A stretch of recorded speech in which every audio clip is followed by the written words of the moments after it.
Good evening. Yes, doing another sculpt.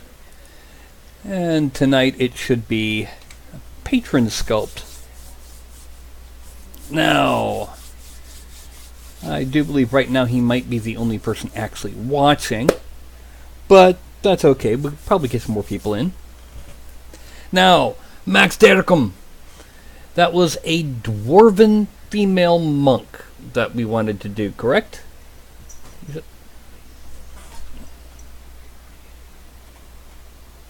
Really, Fuzzbutt?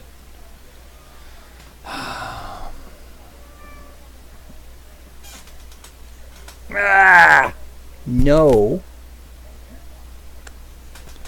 I love you too, little furball, but I'm trying to do my broadcast. He decided to jump in my lap. Okay. So here's what's going to happen. I'm going to go ahead, since we already know what we're going to do, I don't need to worry about trying to figure it out. And no furball. And I'm going to switch to Daz Studio. Now, for those who are joining me, I noticed that we have 4 viewers instead of just the 1. What I've done is I have created base geometry for a human male and a human female, and rigged them so that they can be posed in this program, Daz Studio. No! No! Go, Fuzzbutt. Overly affectionate cats. Sometimes you love it, sometimes it gets annoying. Anyway, if he does it one more time, I'm probably just going to go ahead and close the door. Anyway, so I pose it, I put the props and some limited clothing on the base figure. And once I've got it where I want it, I export it and I take it into ZBrush and I start sculpting on.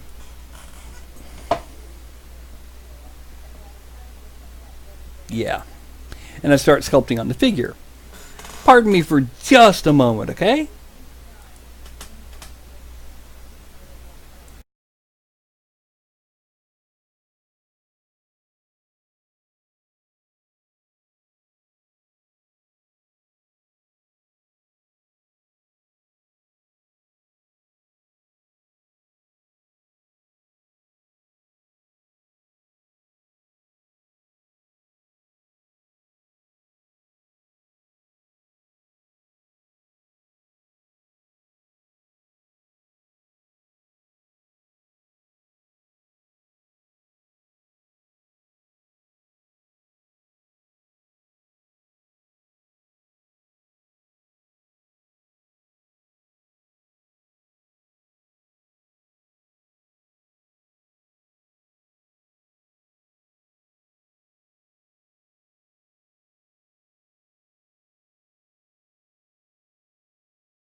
Okay then.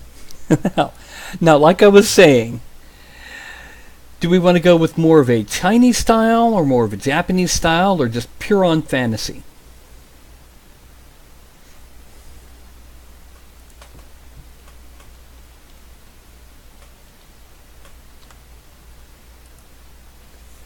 That's easy.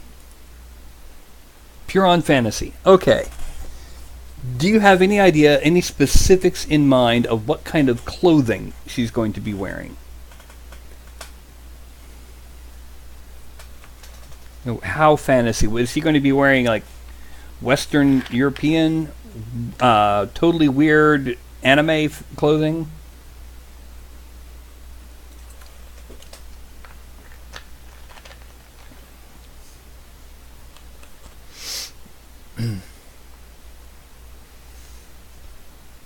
Yeah, it's a monk, but yeah.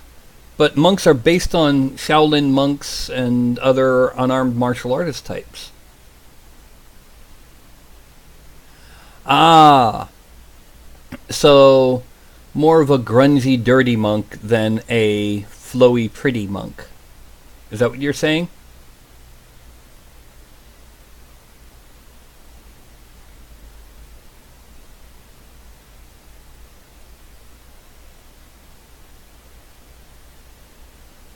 Well, yeah, but dwarves can be graceful and pretty, can't they? In fact, it actually becomes just a little bit, more of a challenge to make a dwarf graceful.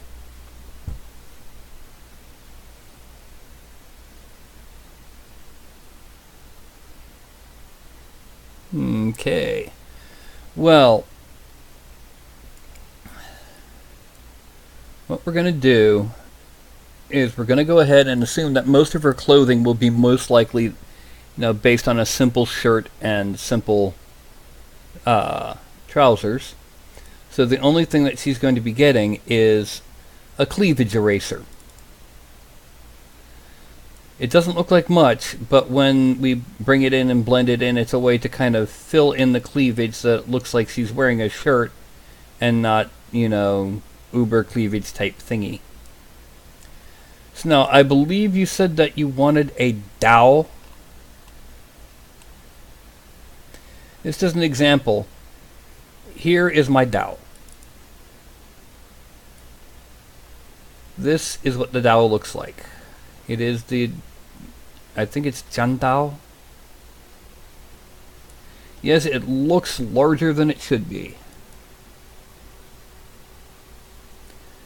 But that's because, miniatures and that.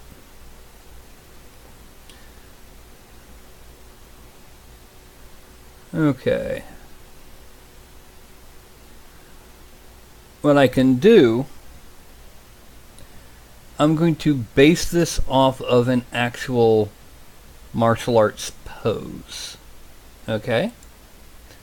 So what we're going to do... bald or a single braid coming out from the top of her head? Which sounds better?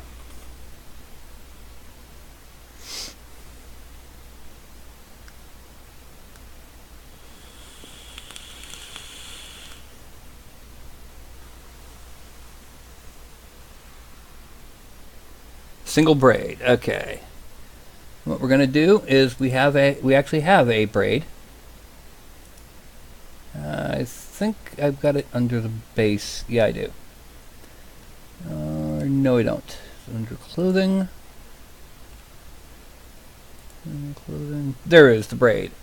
Now this braid starts off too large. But that's just because, scaling and all that. And we're going to shrink it.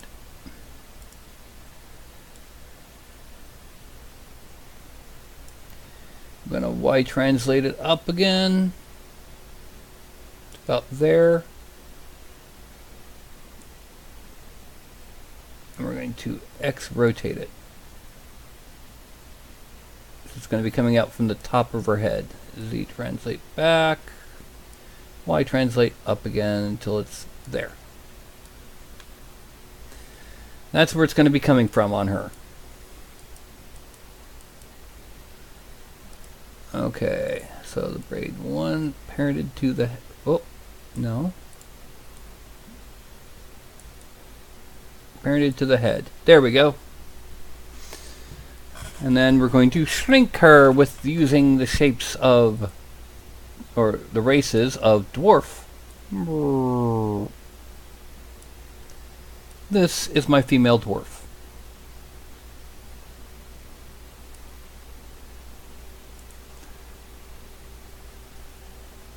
Now, let's set about making her graceful. One of the things I always say is that you should never, ever have your hips or your shoulders parallel to the ground or each other in any way. The reason being is because that's not natural.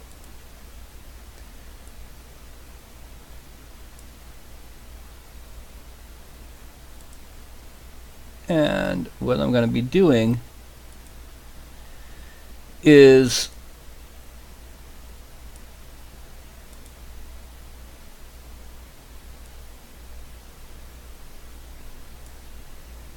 I'm going to be having her in a pose like this, where her inner leg is coming up and her outer leg is touching the ground.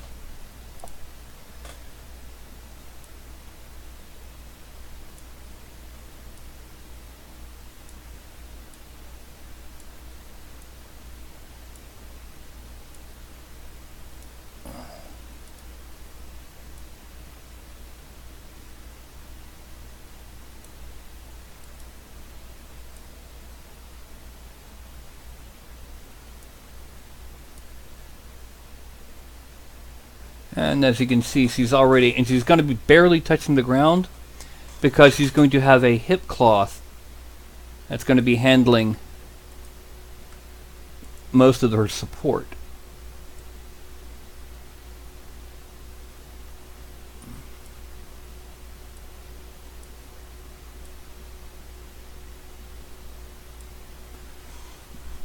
Okay. Now this arm goes. This is the collarbone. As you can see, it just moves the collar motion, like shrugging. And then we're gonna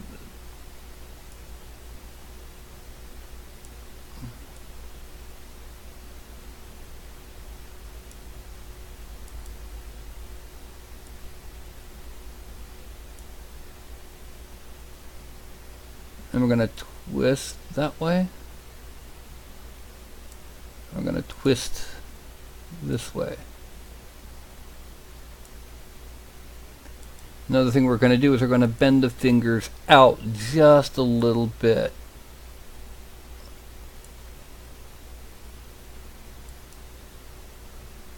And we're going to bend this shoulder up kind of high.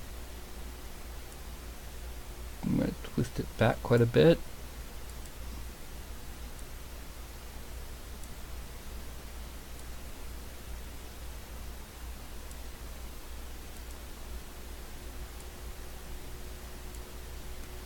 I'm going to bend the torso, side to side of the torso just a little bit more.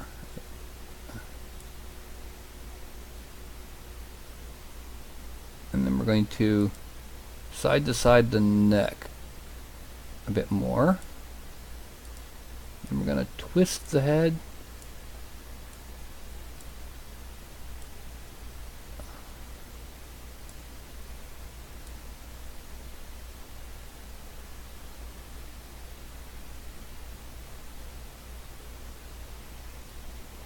Okay.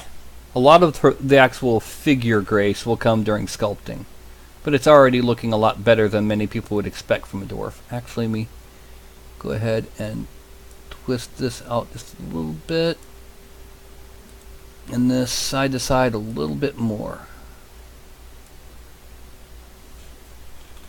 And we're going to go ahead, we're going to side to side the whole thing. Let's take this hip.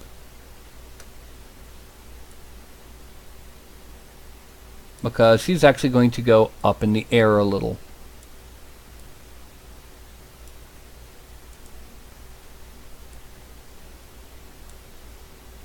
We're bending both feet.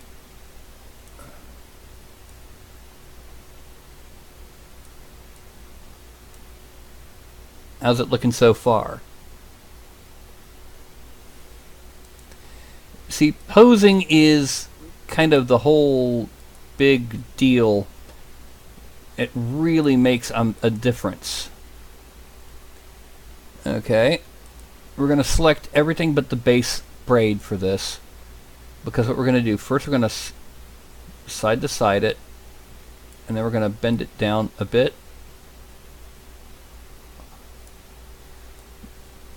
because it's following her motion. We're wanting to draw these curving lines coming from down here, coming out and around and following the curve of the sword. Basically, imagine there's a line. Well, one thing I definitely do have to do, I have to twist this leg. Imagine there's a line coming up the leg, connecting through the braid, and then back out around again through the sword. That's the line of motion we're going to try to get. Okay? Now, the next thing we're going to do I has in here a simple, long, thin drapery. And what we're going to do is we're going to first, we're going to maneuver this until it's right about at her hip.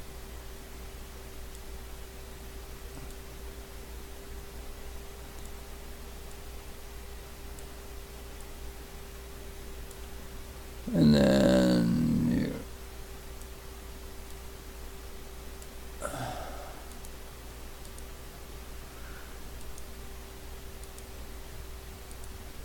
okay, and we need to bring it back just a little.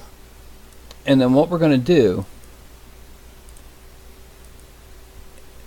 right now it is just a piece of cloth. We need to shrink the whole thing of it. It's going to be a little bit longer than I need for what I'm planning on. So we're going to take all of them. We're going to Y scale it. It's going to make it a little bit shorter, as you can see. Now, I'm going to start with 1. I'm going to see how much X scale I need to do for it to be sitting on her hip like it was part of a knot.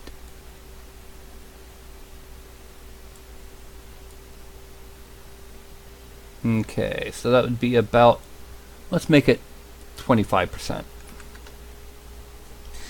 Now, it's going to be another 7% X scale for each one of these.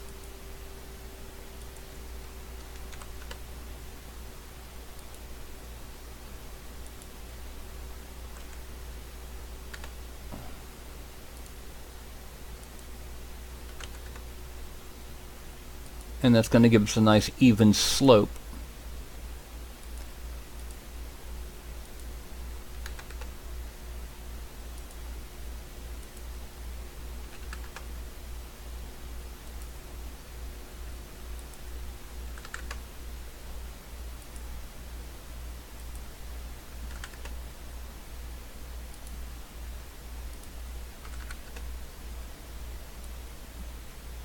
Now, we're going to bend it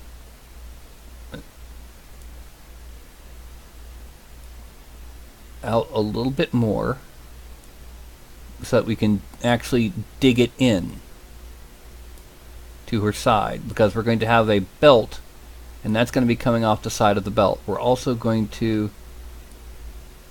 no, not Z, rotate it a bit that way. And let's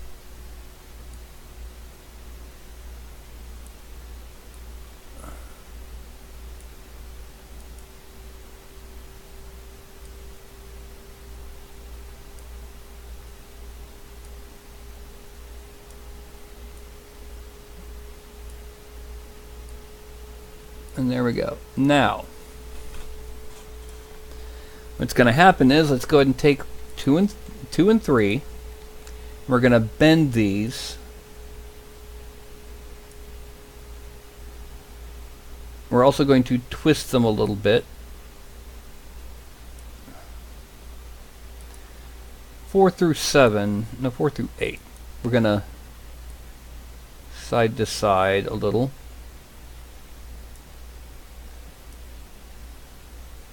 Well, it's also going to twist just a little bit. And then let's focus this one. This is the one we need to focus on, because we need to make this kind of twist just a bit more and bend just a bit more.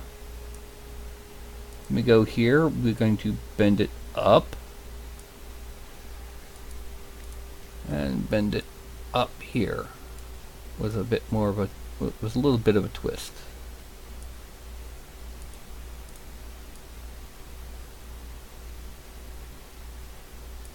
Actually, let's make it a little bit tighter of a bend.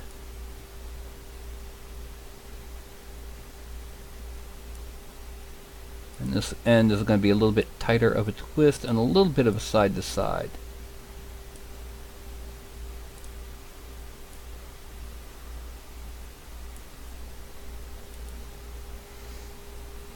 And hello, Bungalow.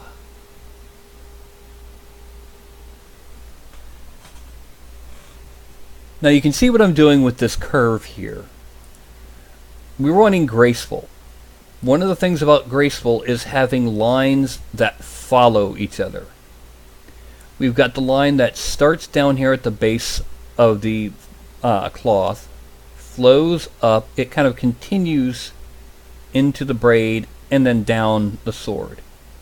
We have another line that comes down this way, and then we have another line that comes down the body of the dwarf.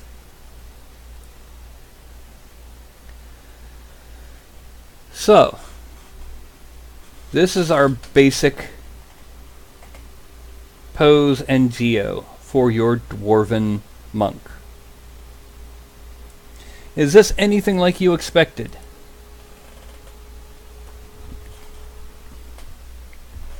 While I get some soda.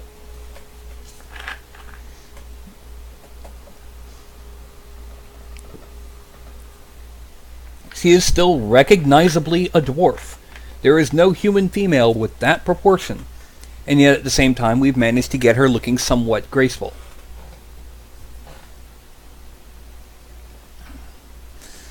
So, what we do now is we actually hide the sword, the drapery, and the hair. We leave that cleavage eraser in place. We are going to export this and broadcast minis, new dwarf monk female body. I'm probably going to tweak her expression to seem a little bit more serene. Okay, then we hide this and the cleavage eraser. Let's go ahead and make the sword and the braid visible. They're far enough apart that we can, yeah. We're going to export these as Dwarf Monk Femme props.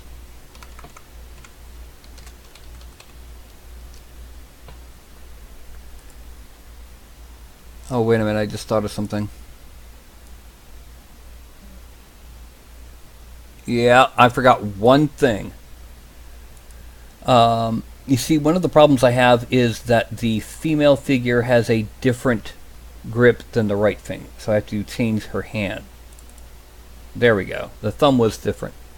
So now I have to hide her dowel and her braids again and make her cleavage eraser visible again. And file, export the body.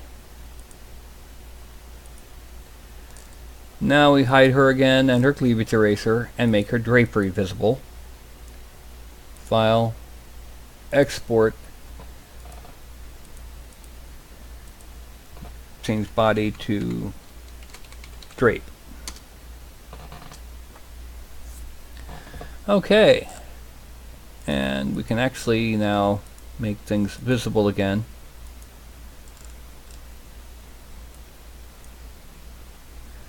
But the next thing we do is we take it into ZBrush.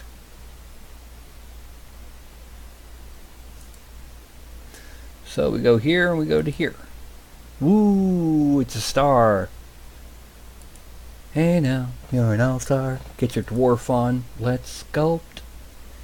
And I scroll up and I load in the body.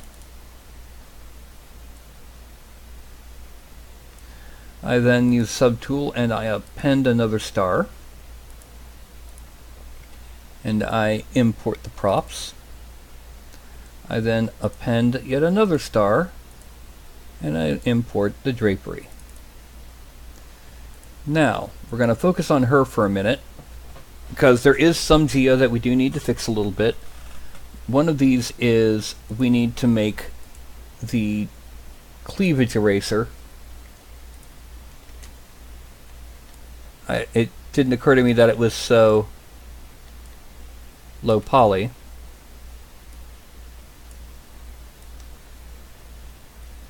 I need to select it all. And then make this a different subtool.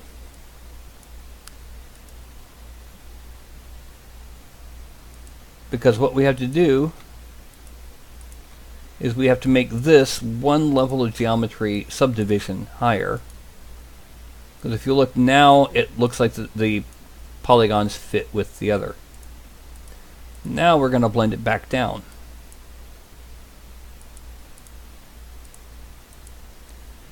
And now we're going to see if there's any places that we need to tweak the geometry before we do this. Because what we're about to do might give us some issues later on. Okay. There shouldn't be a problem, I don't think. Maybe a little bit of smoothing here. Whoa, too much. Yeah, let's drop that down. Smoothing the knee a little bit, just a little.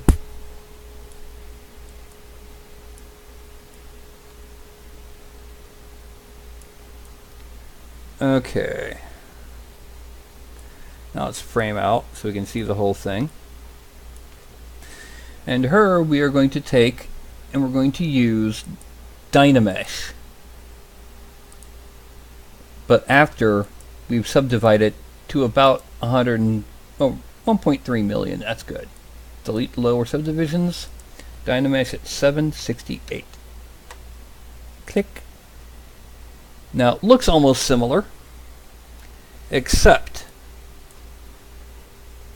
all these seams have fused together, which we are going to now erase these seams.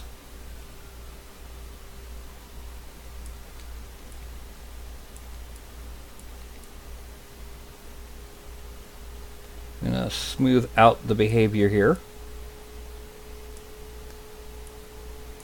Yes, there's some anatomical issues with the breasts of the basic female figure. I know. I'm going to be fixing them in upcoming weeks. But right now, let's go with the 1940s look here.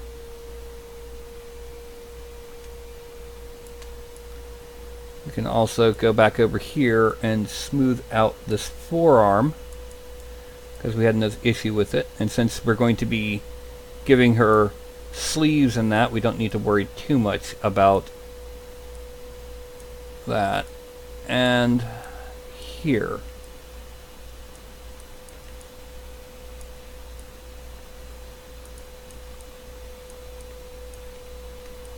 Now we frame,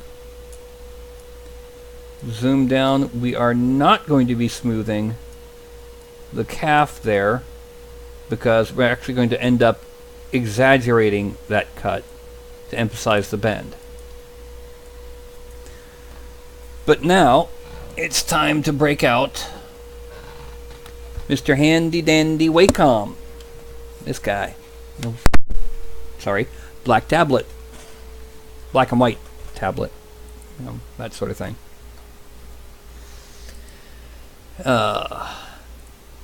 Oh, and by the way, not only is she going to be the only one of its kind in the entire interwebs, the only people with access to her will be you and your fellow Patreons, or fellow patrons. She'll be in the Patreon. My brain shuts down. The Patreon repository. Okay, now what we're going to do is we're going to go ahead, we're going to add on her belt. Now her belt needs,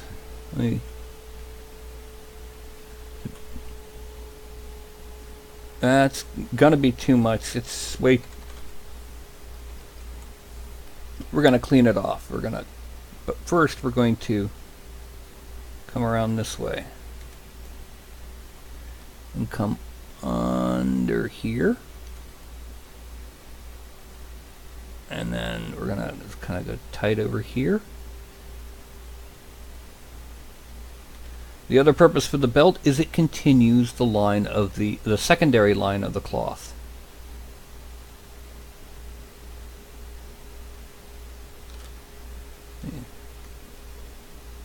And by that I mean the secondary line is the line that continues on towards the waist and then goes down across the waist and then flows down the arm. There's a line there.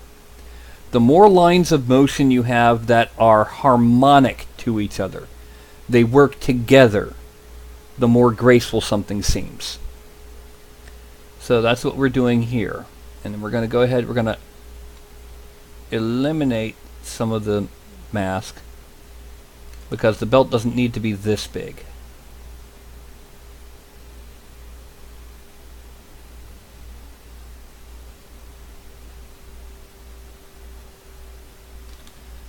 But we also need to add just a little, well, we're going to add some more there in just a minute because it'll be the knot. And then what we do, we're going down to extract. We're going to extract at 0.03, and that looks doable, except we do this to turn off selection on the belt, select the dwarf, do that to turn off selection on her. Now we need to dynamesh this, and 128 is perfectly fine for what we're about to do. And we need to grab it with the move topological tool.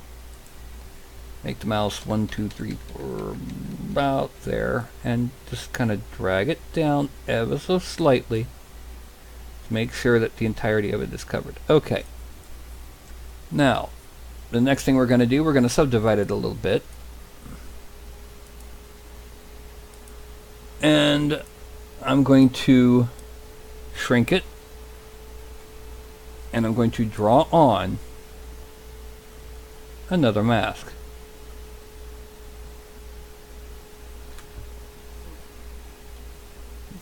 Ahem. Shrink it and draw on another mask. This one will eventually be swooped over the actually no, let's do it this way.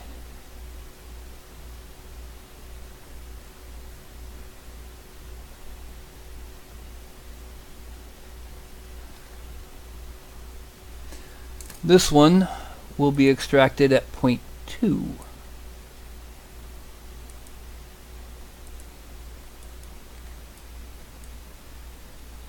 Dynameshed at 128.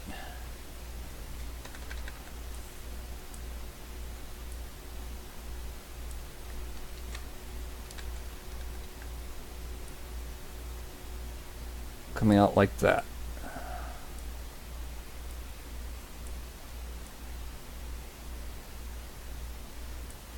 And then we're going to pull this in just a little bit because what's coming next is another one.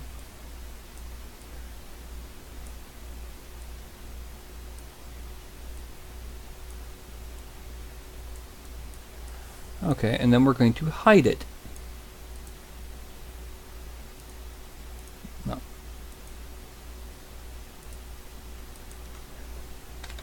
And this time we're going to come on from this side.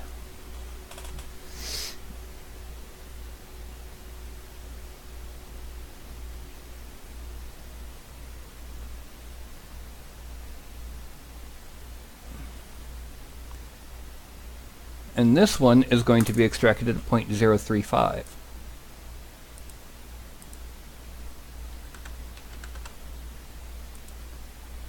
Accept it, draw, select the belt, draw, and then we're going to dynamesh it.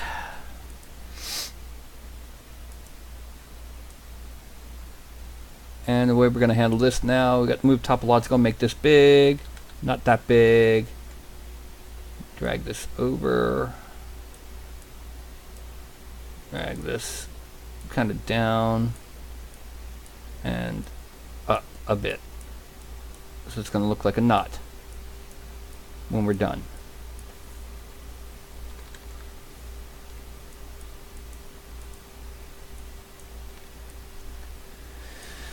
Okay, and then make it a little bit bigger. No, about there. And drag it over this way.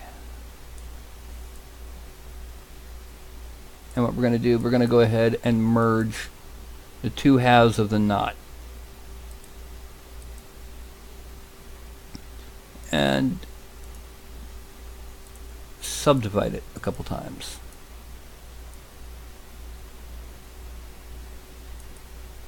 And this means we now have to use move topological. We're going to drag this inward, underneath a little bit. And this one also will come down a bit.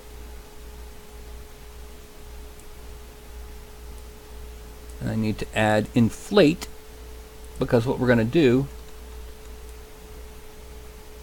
I'm going to inflate these together. There we go. Now it doesn't look like much now, but it's going to be, I'm going to end up turning it into like a little flower petal thingy. Okay. Next up on, well, let's go ahead and take care of this then. What I'm going to do is I'm going to use the slash tool, but with an add. Let me go ahead and open up the stroke menu so I can turn off lazy mouse. I'm going to make it a little bit bigger and a lot weaker. And I'm going to draw in some diagonal lines.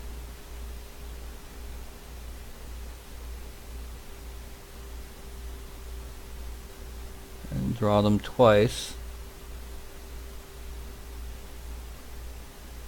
Then I'm going to make it subtract and a good bit stronger. And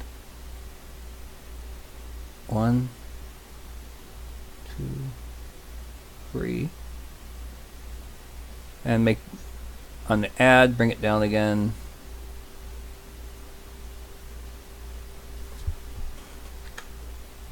And bring it up.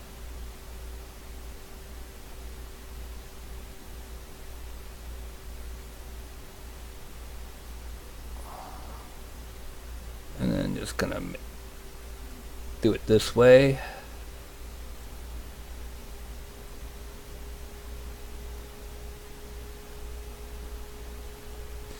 Then I'm going to go ahead and add in another line across like that. And we're going to subtract from down here and come up. Add.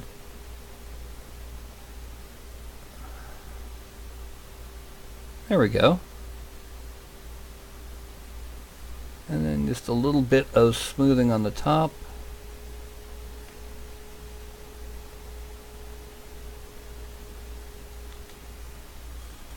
And there's her knot.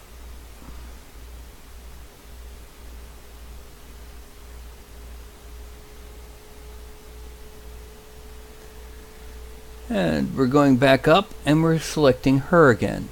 This time we're turning off the belt parts and the props.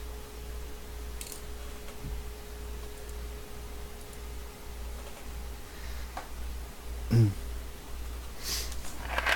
I get a soda.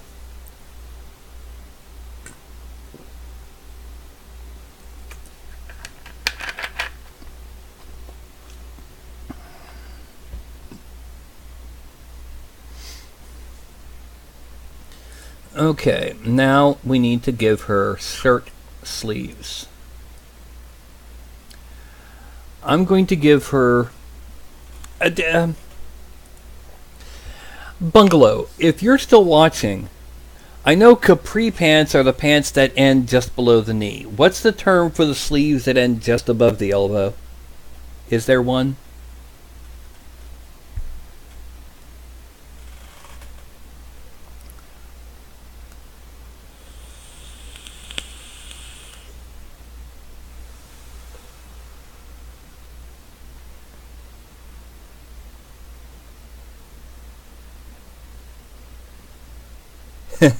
Yeah, I ask because I know it is an Asian style that I've seen before, especially in older kung fu movies.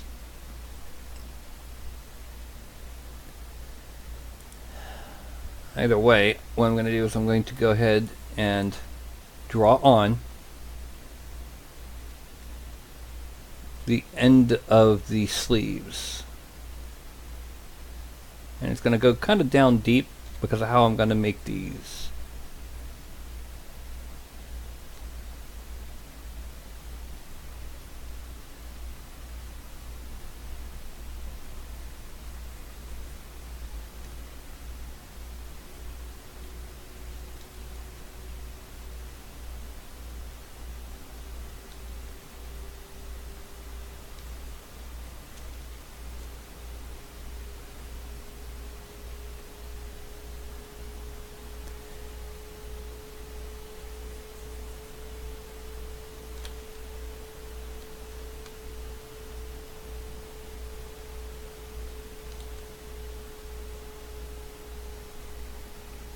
Three-quarter sleeves, okay. Or just past the elbow sleeves, yeah.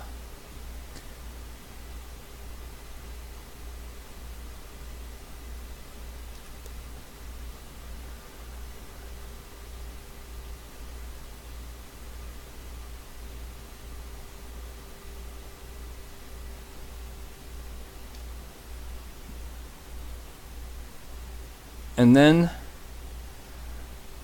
I'm going to give her, let me shrink this because this is going to be tricky,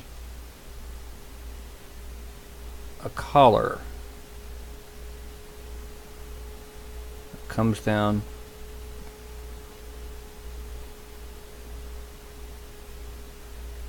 like that, all like that, and comes around.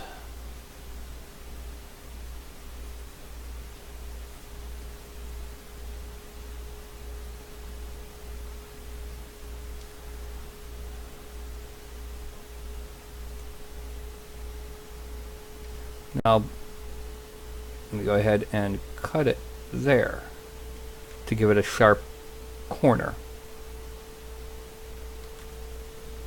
And the same thing here.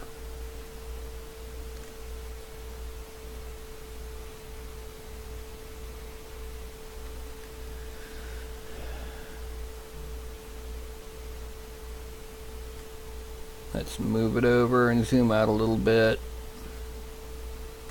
Get just a tad bit bigger.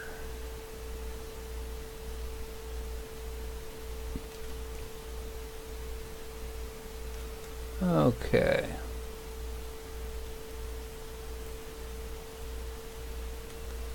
Then bring it a little bit deeper just because it'll be easier to reblend later. Now the belt itself is right there. So now what we're going to do is we're going to have it come out like this, like the belt is actually at the point at which the shirt splits for the tunic bottom.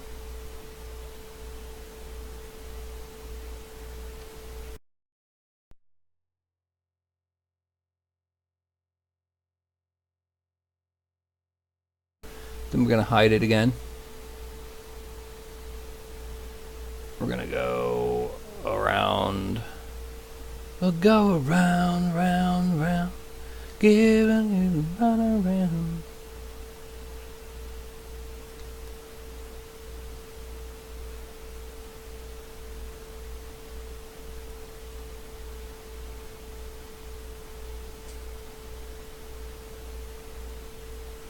And this is marking off basically where the various edges of the clothing items are. Oh, nah. There we go. I hate it when it does that. It pauses for a second and to save, and it thinks I've stopped my stroke. Okay, frame. Now the last thing we're going to do is we're going to give her capri pants. Or almost capri pants.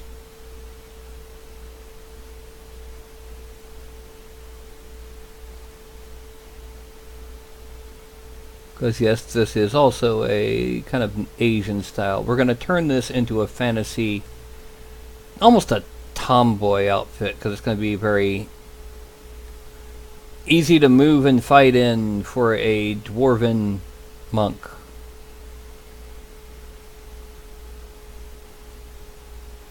And I just saw something you probably didn't. There's a now mark on the inside of her left ankle. Yeah, right there. We need to erase that with a much smaller brush to reduce the chances of accidentally getting the other leg affected by this. We don't want that. There.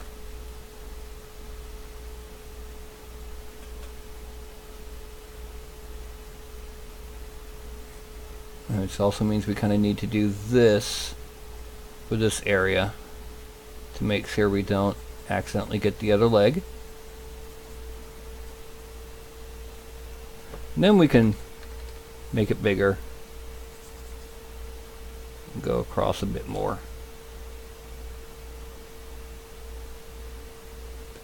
And come back around. Let's make it go back that way, yeah. And come back around this way.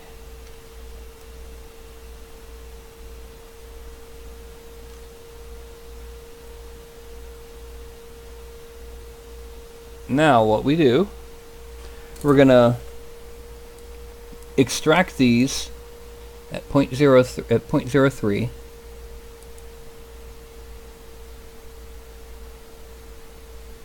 Accept. Deselect. Deselect. And now we're going to dynamesh them at 256, not 128. Because these are clothing edges. Now, we're going to use a combination of the smoothing brush and move tool to move these further into the lines of the body.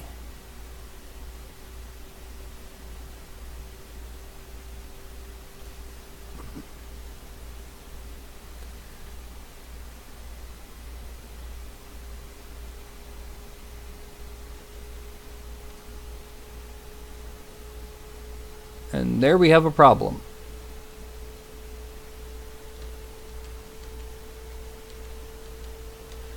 I'm going to have to use the Move Topological tool to bring this a bit further away from the hip area because it's starting to blend in with the hip seam. Okay, now 256 dynamesh. No. Still just a little bit too close.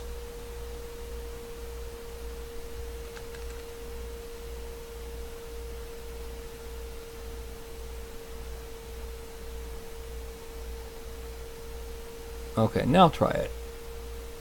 256 dynamesh. There we go. Alrighty, see, that kind of thing can happen.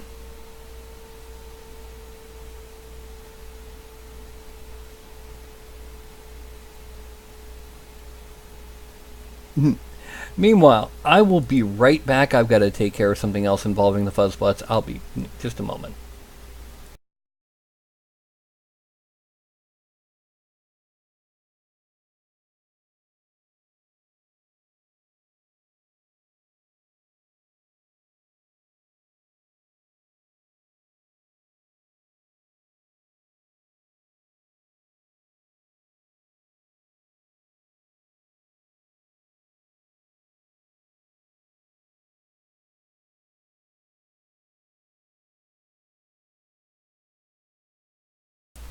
Bum bum bum bum bum bum bum bum bum bum bum. And that was that. Okay, now I've managed. Okay, good. I did not get my headphones and my tablet tangled. Space Dwarf. Like I said, I'm trying to get one of the Asian styles I've seen this on kung fu movies.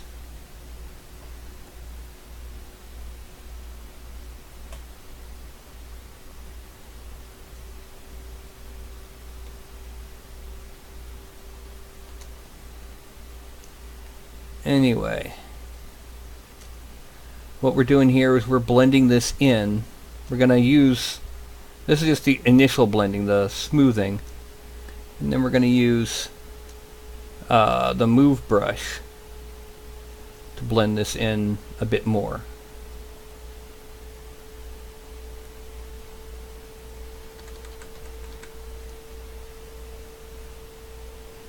We're also going to use the slash brush to better delineate the collar, because we're going to move part of that collar down.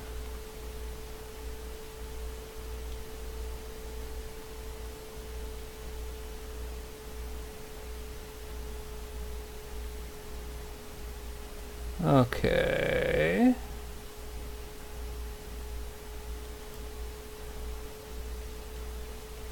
Now, bring it back up.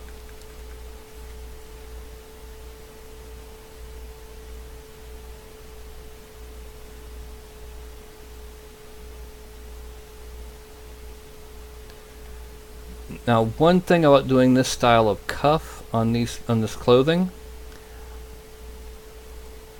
when it comes to the legs and the sleeves, I'm going to be able to basically drag them in the direction that they would need to be to help sell the illusion that it's moving with her.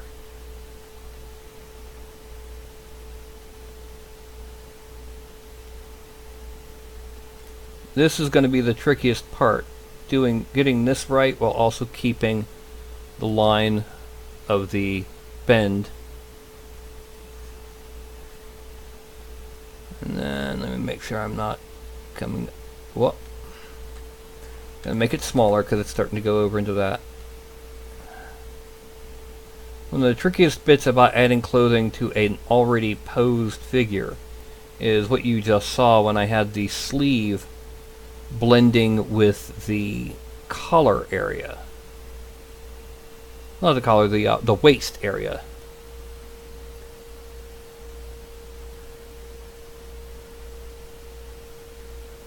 Now, as for shoes, I can easily make her look like she's wearing those kung fu slipper type shoes. Okay, frame out. Now we're going to switch to move topological. Oh, we're in move topological. Yay! I can bring this out. Zoom. And one of the first things we're going to do is we're going to grab this. We're going to move it in. We're going to move this in. And we're going to pull this in. We're going to make the belt visible so that we can see where we need to go with some of these. Like this part right here going in.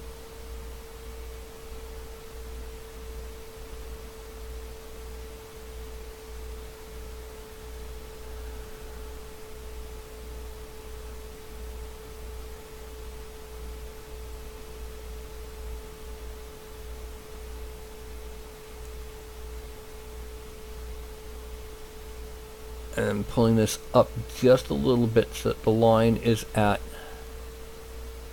there we go. Move this in one way and back a bit on the side. This in and down. We want it to be kind of where that is, and we're going to now smooth out the sides of the knee here because they kind of need it.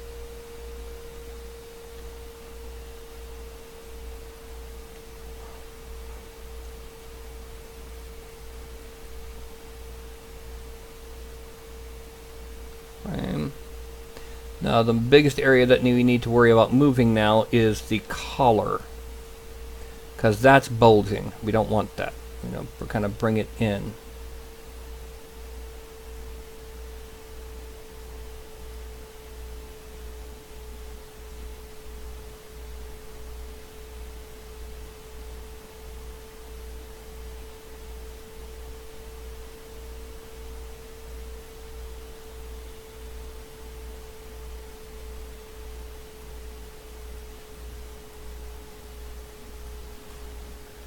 Okay, and this comes down. I mean, just imagine her in something like Hero or Crouching Tiger, Hidden Dragon.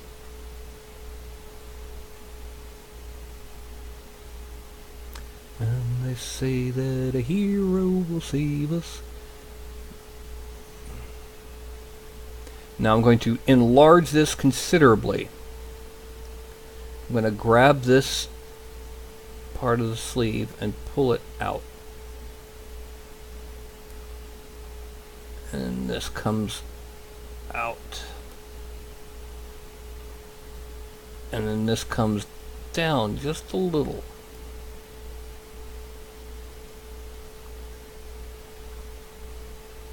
And this sleeve is actually going to be going counter to gravity because of motion.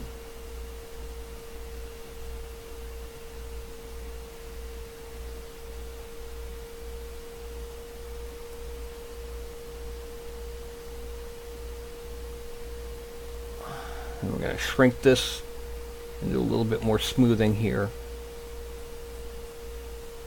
And then we're going to move this in because this is too much.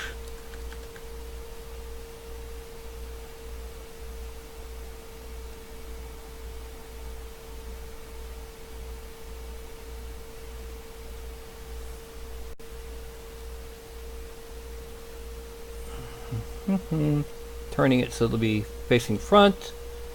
There. Now, let's hide the belt.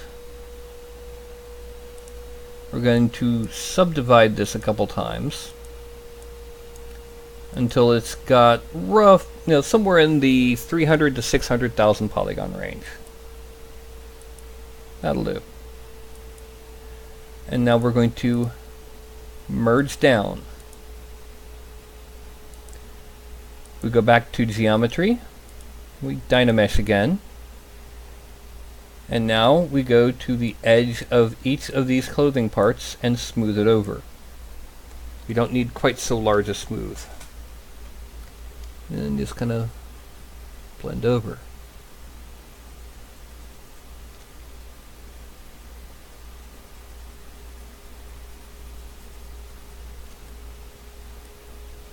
And once we're done, it'll look like she's wearing her outfit instead of just, hanging out there with a foot in midair for some reason.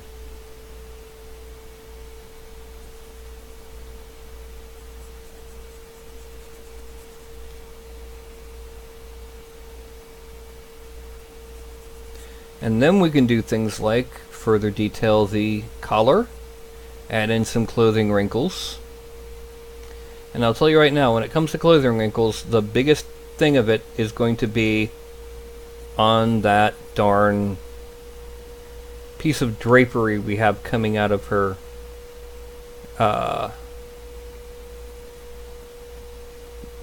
belt.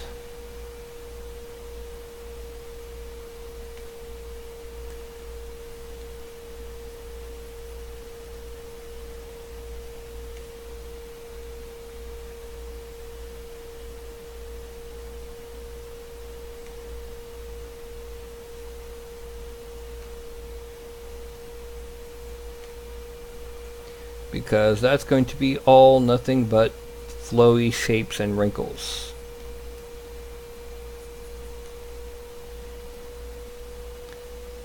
Okay. That's the top, now to do the bottom. And it's a really simple piece of garb. It's not like it's some kind of fancy chanson.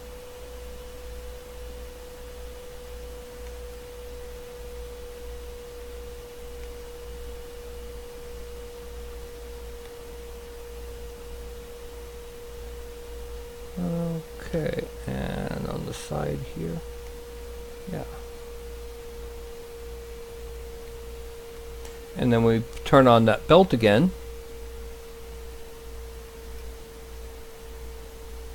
There we go. That's her outfit. Well, without wrinkles. That's her basic outfit.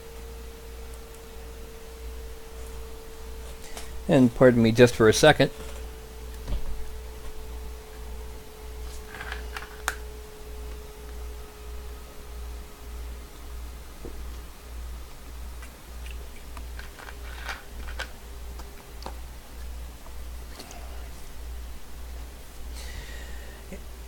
Now, one of the things we're going to do, we're going to go ahead, we're going to switch to the slash tool.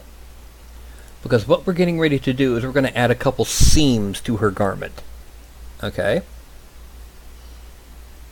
And so to do that, we want to make them kind of deep, but dip in.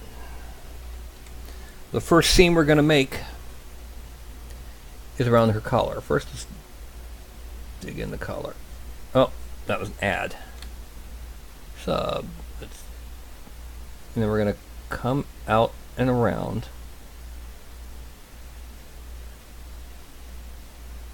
And then here we're going to come out and around. And I can already tell it's not deep. It's not deep enough. So let's try.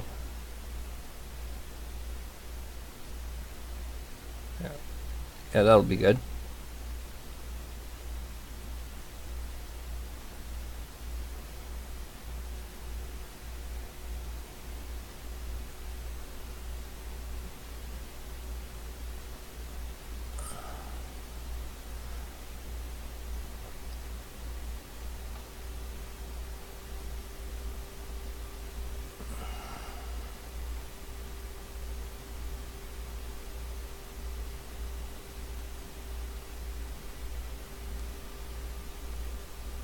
And then what we're going to do is we're going to kind of bring it over a little bit.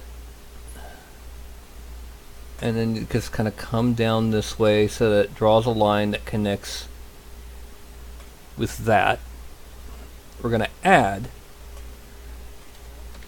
And we're going to shrink, make it weaker. But we're going to add a bit here.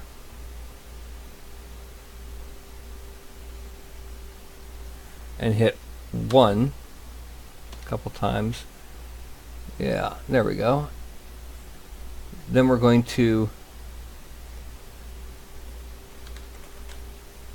smooth down here to kind of emphasize the separation of the clothing there. But we need to move that. So we're going to go ahead and move topological. And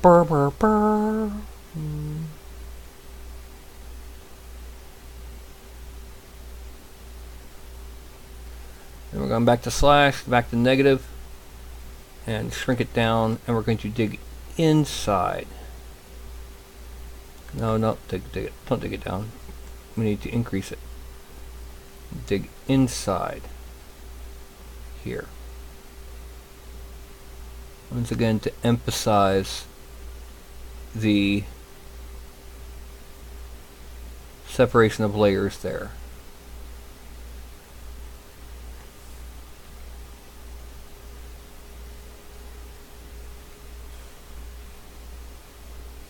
Then we're going to use our standard brush for the first time in quite some time on this figure. First time on this figure at all. And we're going to enlarge an area here and an area here. Now, do you know why? Because that's going to be, when we tweak it, that's going to be her button, so to speak.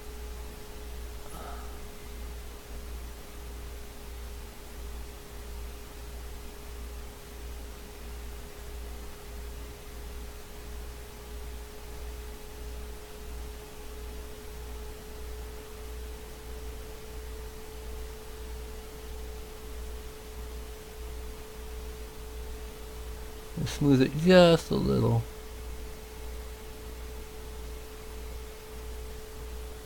Okay. Hey Baloo, how's it going? We're working on a Kung Fu Dwarf.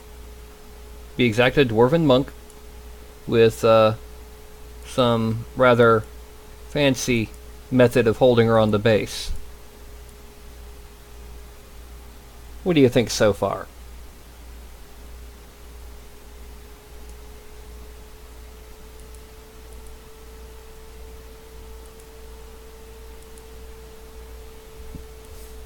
Now, actually, we need this back on.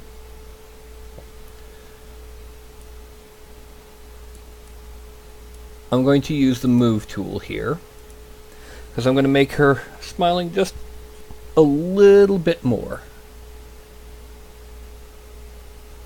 Just enough to really sell that it's a smile.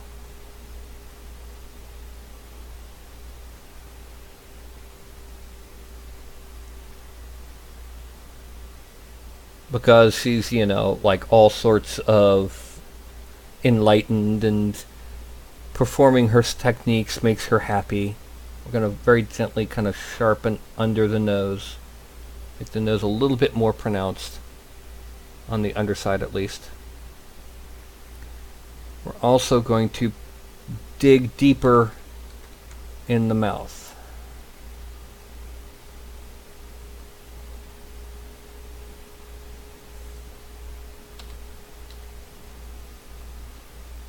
We're also going to sharpen the eyes, as we kind of need to.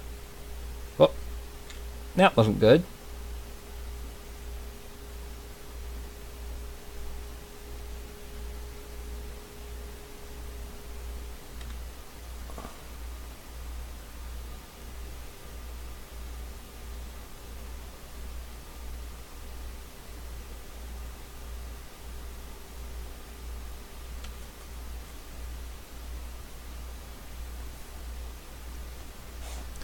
Okay, now we have a decision to make there. Oh, that's excellent, Baloo.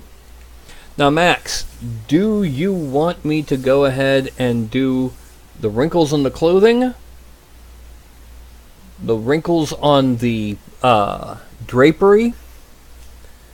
Or some detailing on the sword next? Because we can add things to the sword.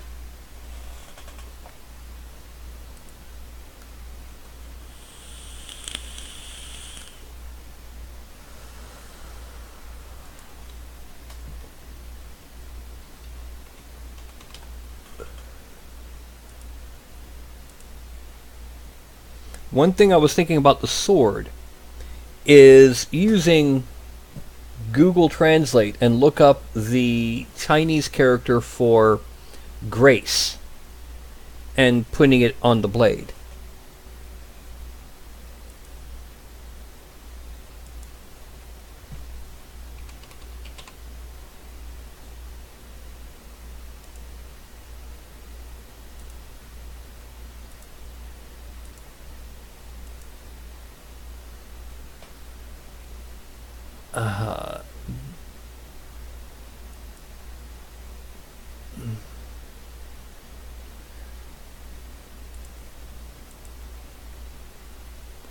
So, sword, body wrinkles, or drapery first?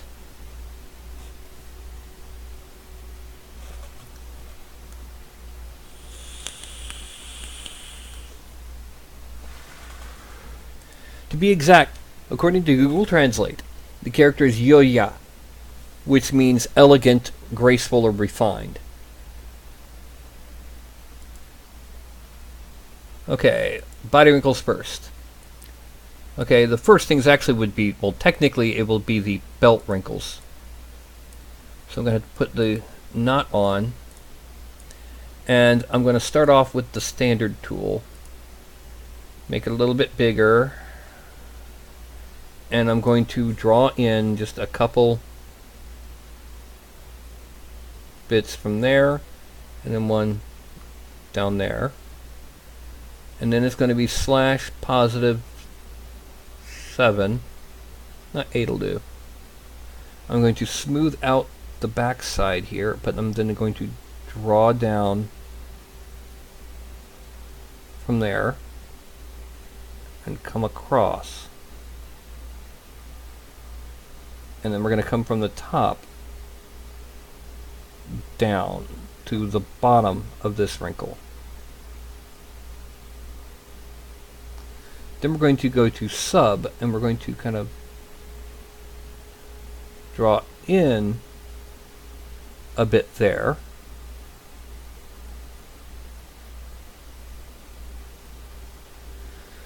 and underneath.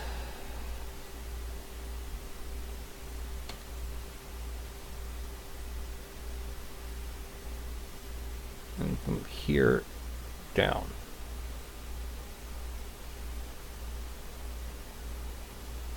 No. And then just a little bit of... Okay, that gives us our basics in there, and let's go to here. Now, I need to know, Max, do you have access to a resin printer? Because that will determine my next steps.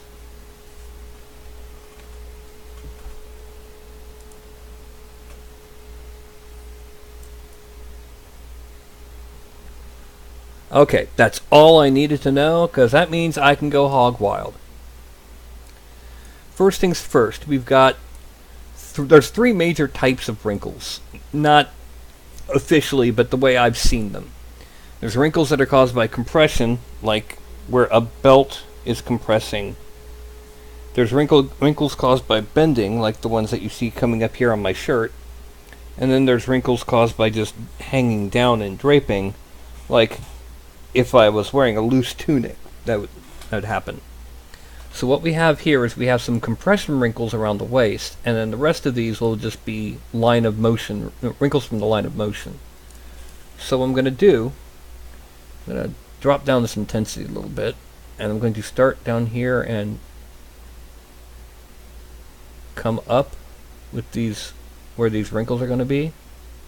A little bit more down here. And up. And then same thing coming up back here.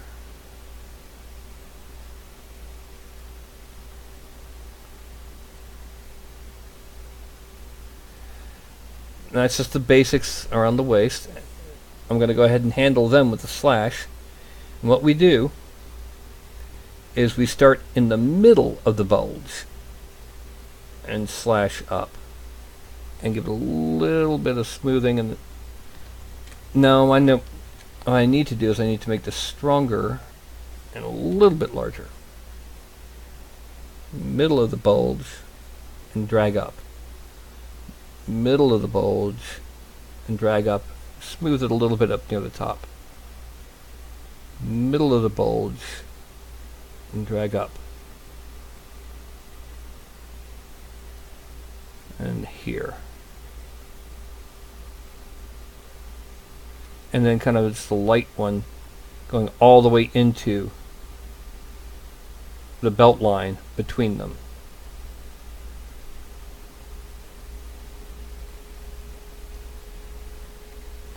I have to give it a little bit of... And the reason for this is wrinkles are sharp, contrary to what a lot of people who start sculpting think. And they form these sharp shapes between. Then I'm going to add, shrinking it down to 7, yeah, that should do. And on the underside of each of these, I'm making a sharp edge.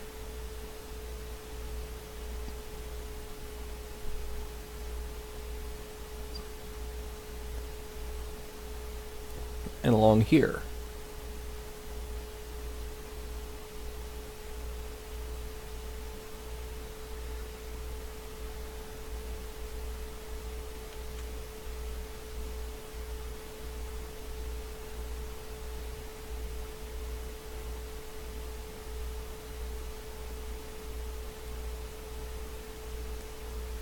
It's a very faint, soft.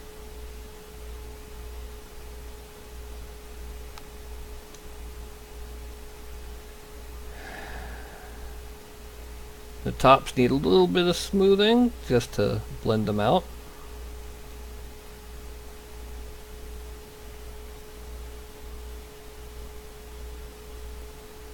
You can already see some of the, and then just a little bit here. Some sub underneath it.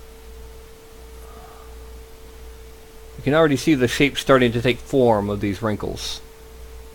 It's starting to look less like a bodysuit and more like, clothing. Now, we're going up here. We're going to have triangular wrinkles coming down from this bend here, this hang here.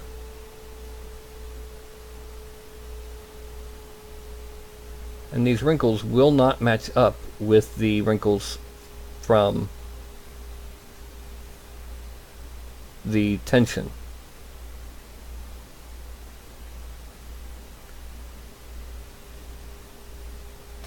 And we're going to smooth it just a little bit. And here.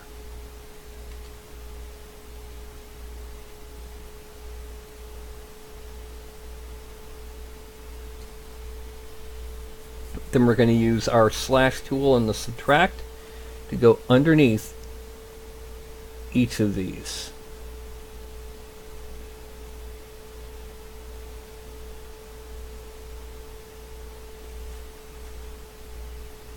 And here that means kind of here.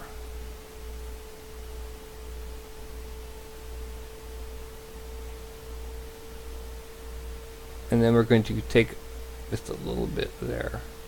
We're going to go back to add, and we're going to draw.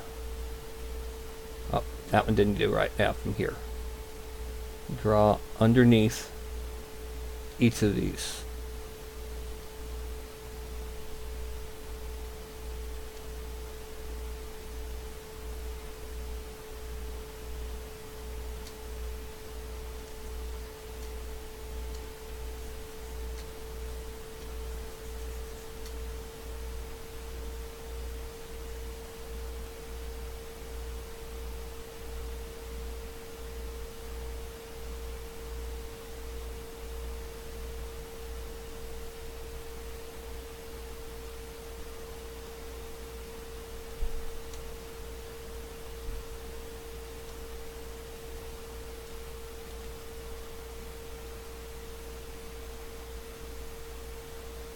It's a little bit too much up here, yeah. It's a little softer.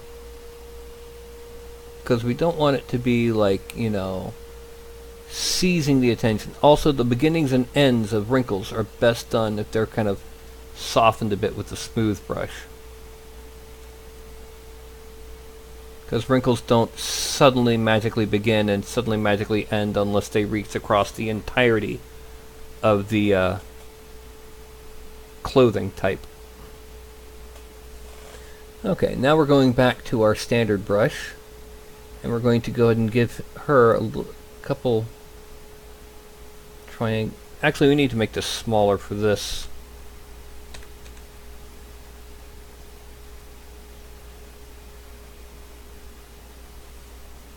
And blend in, soften out the back ends.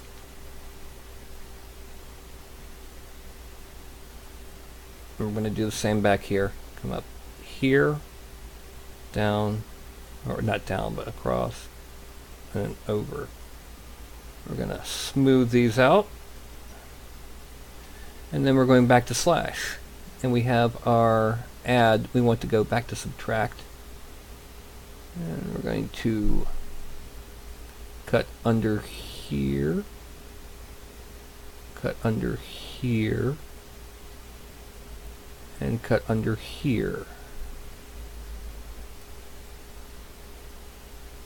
Then we're going to cut, actually we're going to cut under this way, even though gravity says otherwise. Fold cloths take priority over gravity, or cloth folds. And then we're going to smooth the ends of them. Because what we're trying to do, we want more with the flow and line of the garment and the direction that it's going than we want with, an absolute photo real set.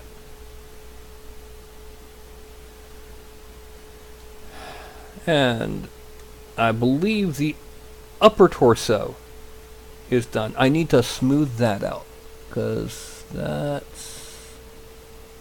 yeah.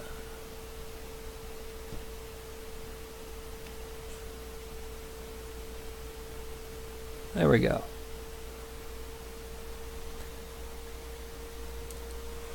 See how it also, the wrinkles help assist our line of motion.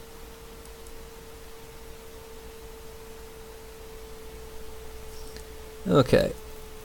Again, there are photoreal, but there are optional photoreal ways of handling this, but I prefer this. Now I'm going to make this bit larger and a bit stronger, because what we're going to do now is we're going to go ahead and draw in the shoulder seams.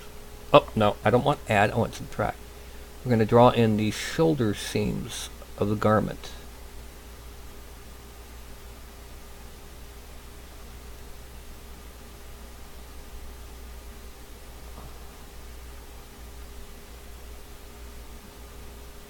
When sculpting for a miniature, always remember that realism comes third, actually, behind paintability and does it look cool.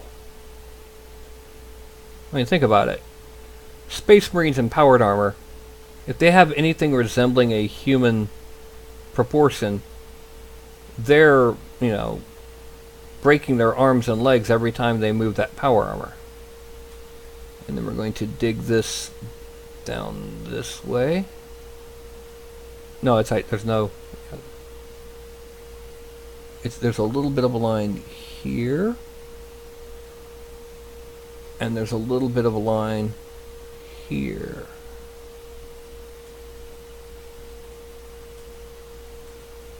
Frame. Okay. Now we need to add the wrinkles for the lower part of the tunic. And what we're going to do is we're going to just kind of, we're going to use our the motion of the leg to define them, which means they're coming out like that.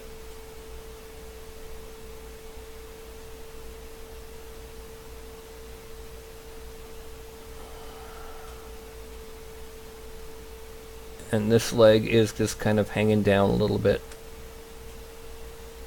Now we're going back to slash. Let's drop that intensity to 9.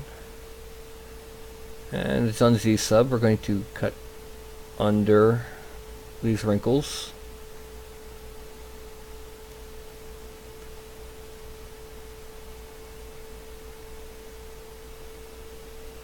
And here.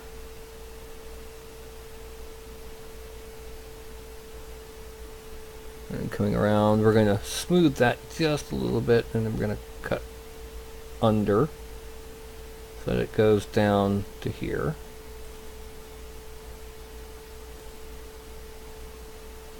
And then we're going to cut under here. Then I'm going to add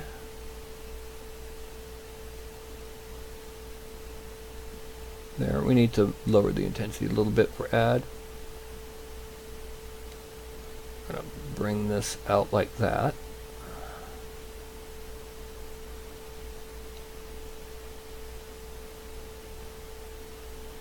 Smooth this and then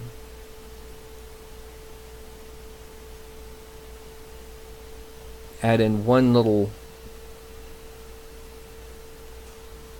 jagged line here.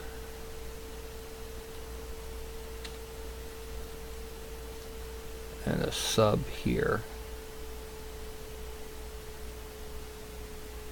And then line there. And a little bit of smoothing on the corners.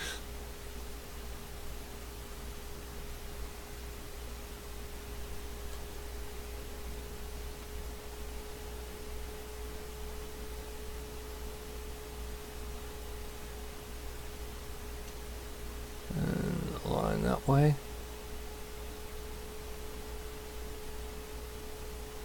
Line this way.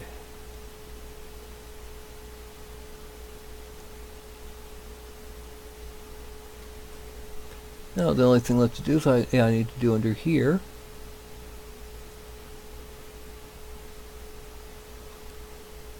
And smooth it just a bit. And that's the entirety of the tunic wrinkles.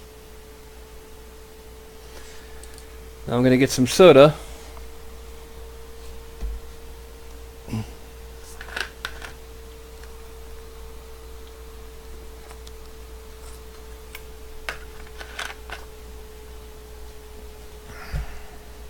Yeah.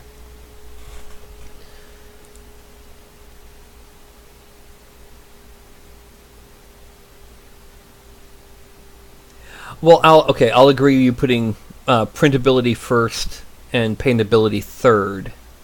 Although I'd put paintability second. Cool look is third, because an awesome looking mini that you can't paint is useless.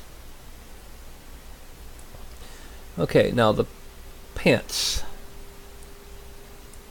The pants are only going to have a little bit of wrinkle. Simply because they're going to be a little bit tighter. Just for the sake of... Alright, what we're going to do now is we're going to draw out crotch wrinkles from the bending.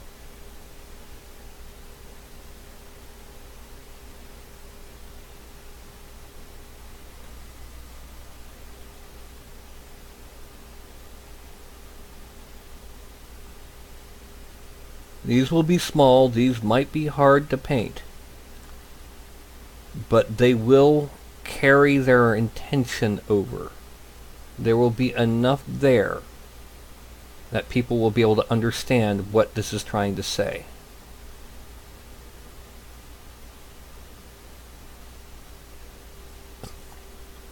Excuse me.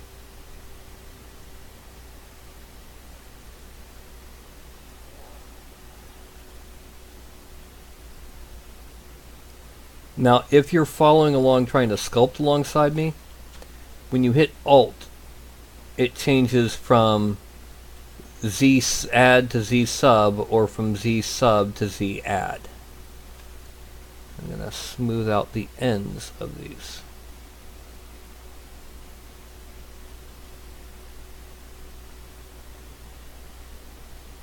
Then I'm coming back over here, and I'm going to dig in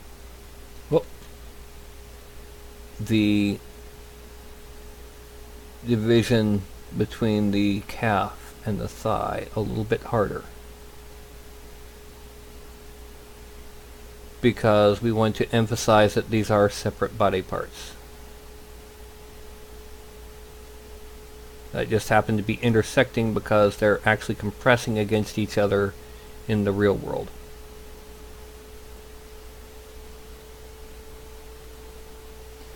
Alright, so then we're going to add in a couple of wrinkles on the side of the knee.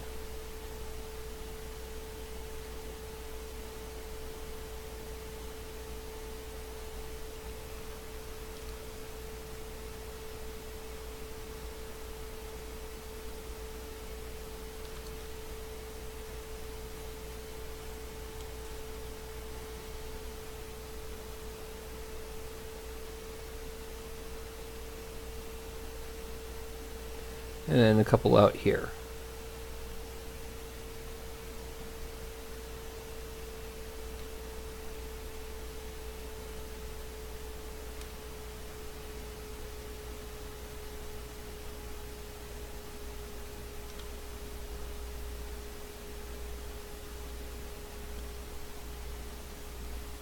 Frame. Okay. One thing I just remembered I forgot to do so far, but I'm going to have to do them anyway, is slippers. Kung Fu slippers. So what I'm going to do, I'm going to go ahead and make her Kung Fu slippers. It's going to be those really low shoes.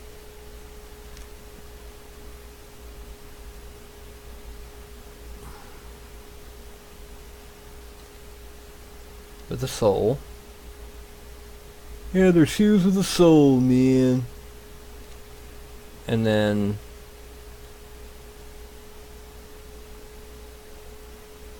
a toe.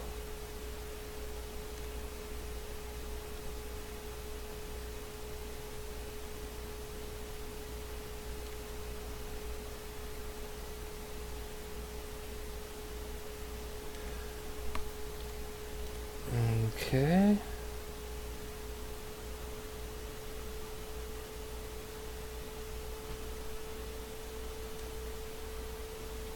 I'm going to have to go in and clean up the side of the leg here.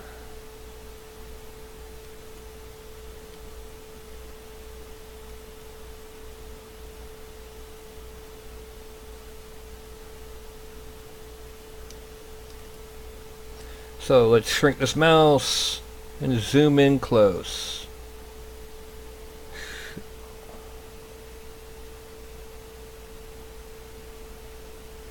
And then I'm going to have to go in and clean up part of this. Yeah, there we go.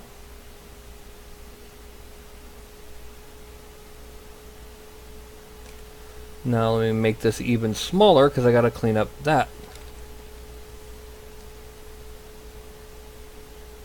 Okay, frame, turn the right side up. We're going to extract these kind of small. We're going to extract them at 0.02.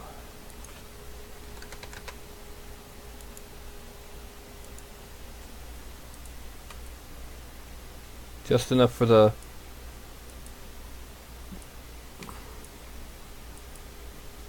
okay, then we're going to go ahead and Dynamesh 256. We're going to subdivide them. And then we're going to use the /sub to kind of dig in this division between them.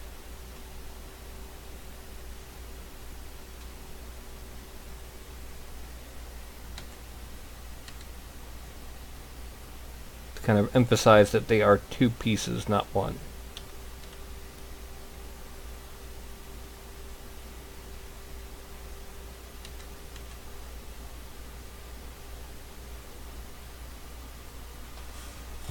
There we go. So you got Kung Fu slippers now. Subtool, go back to her. Okay, I don't think we need to add anything more to her. Even her knuckles are better than the male equivalent. Although I think, oh, no, we gotta inflate a little bit on the insides of these fingers. Or that finger.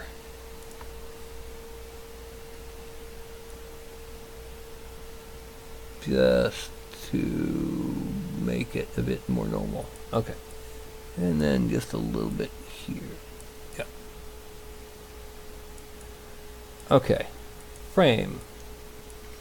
Now, that's everything except for her props. It's already looking very, very much, very clearly a dwarf, but also a lot more graceful than you'd expect from a dwarf.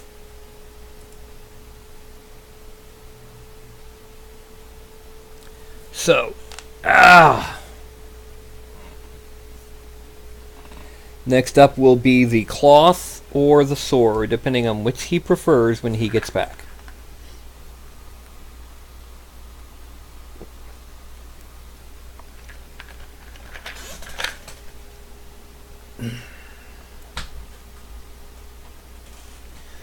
Alright, and welcome Drewski.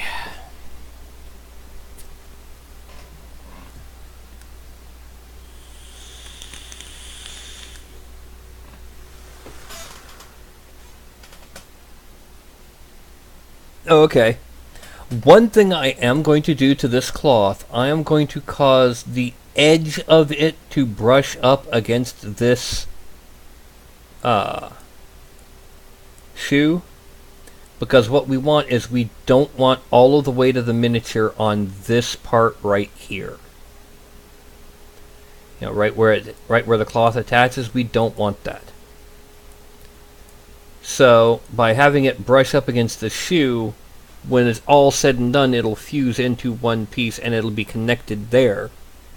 That's two places that it's supporting the weight. So now, let's go ahead and subdivide the cloth until we get to 1.056 million vertexes, 1.7 million polygons. That's a lot. Now the first thing we're going to do is we're going down to deformation, and we're going to polish crisp edges 100. And that did almost nothing. So let's go ahead and Z.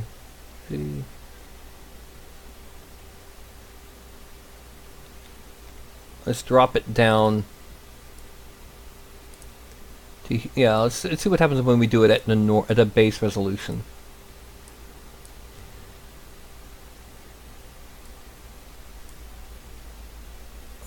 Nothing. Polish this.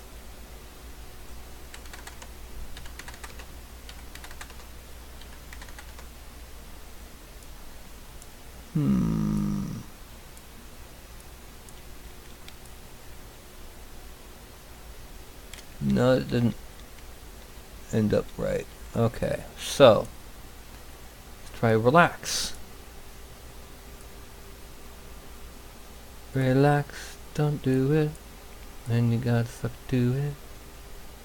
No, alright, so now we're gonna divide it.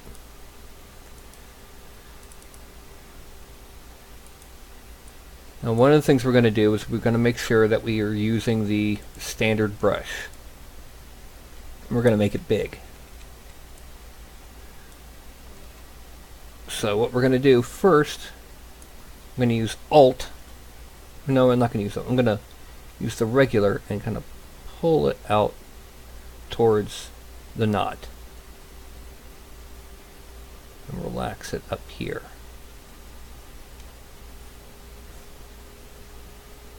Okay, now this one is going to come, this wrinkle is going to come down to, come down to there.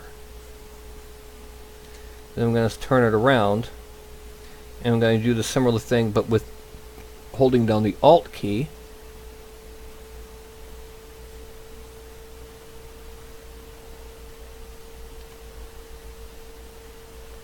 So that it's inverted.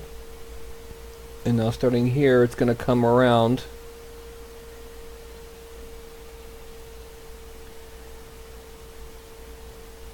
And it's going to come down.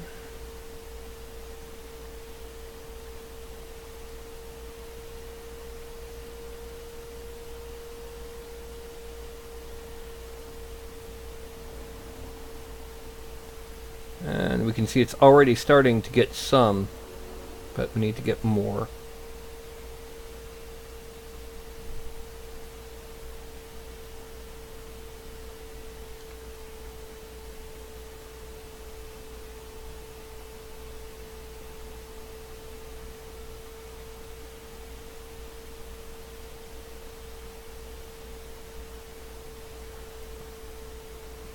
And I'm going to just give it a tad bit of smoothing just to even out the flow.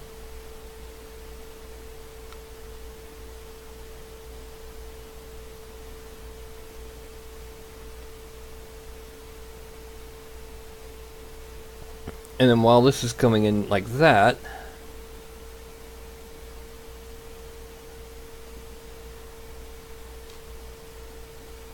we're going to,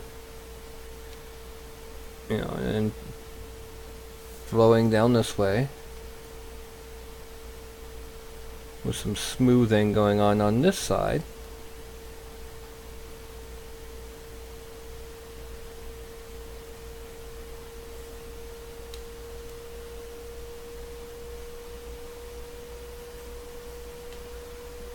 We're going to go ahead and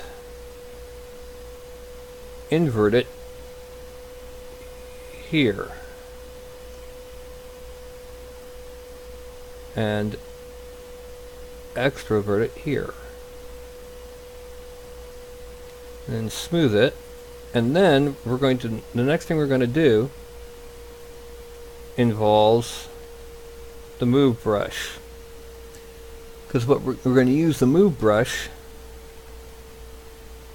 to give it a bit of a curve in the actual side.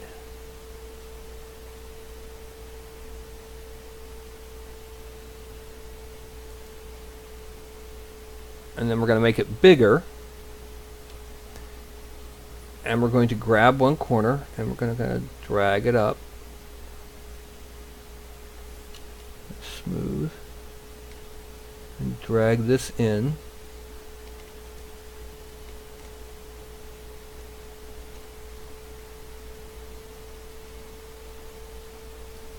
We're going to smooth the whole thing. We want this to flow as much as possible.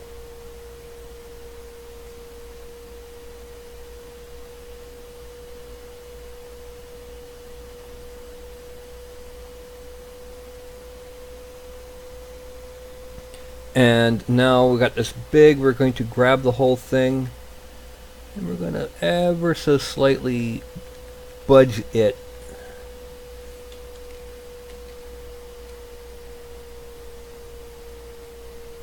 from here over until, yeah, it's making contact with that shoe.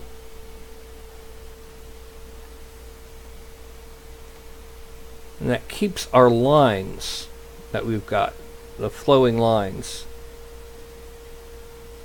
also making it look more organic.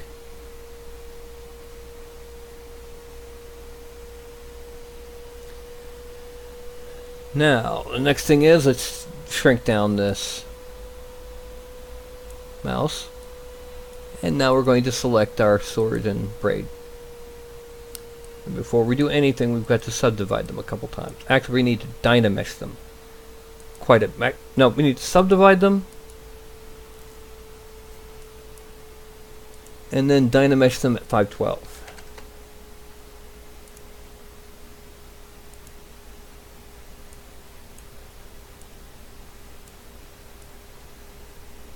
And so now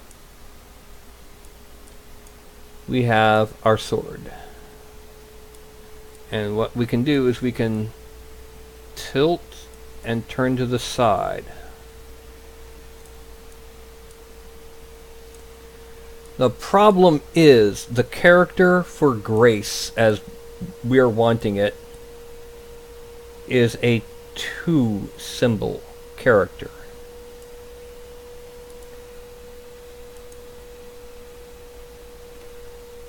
So, besides Grace, is there anything that you want to see in on the sword? Like hope, beauty, peace, blood. Anything?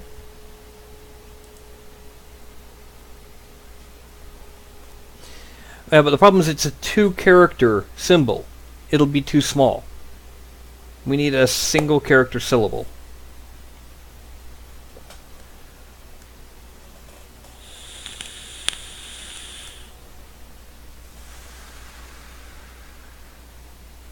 Or a single character word.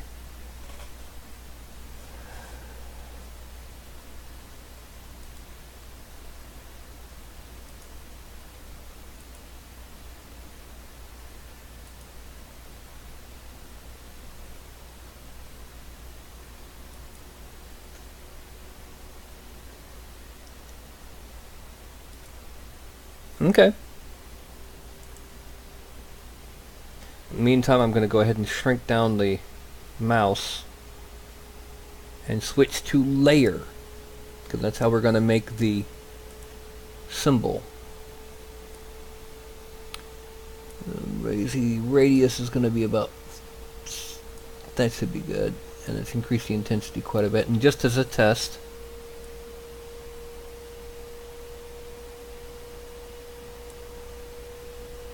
okay, need it higher, and I need to subdivide it once.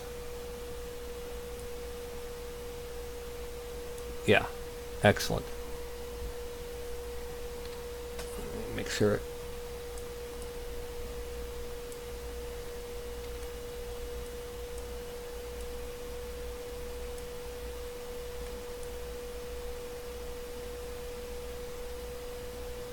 Actually, to do this right, we need it to be like that. Yeah, there we go. Everything is 2 characters.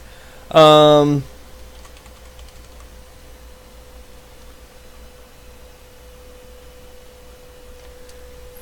about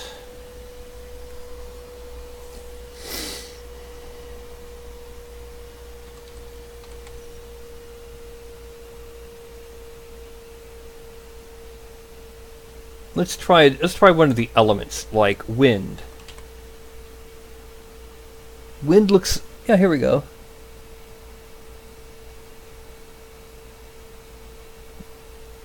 No. Breeze. No. Flow. Yeah, there we go. Flow. That should be an interesting one. Actually, water, I think, works best of all.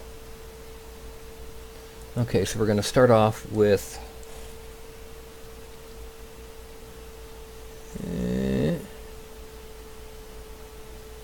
and down.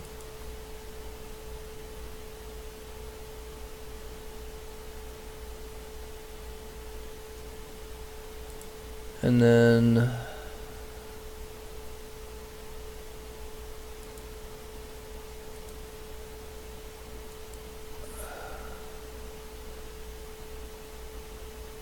this is flow, because this could be either wind or water.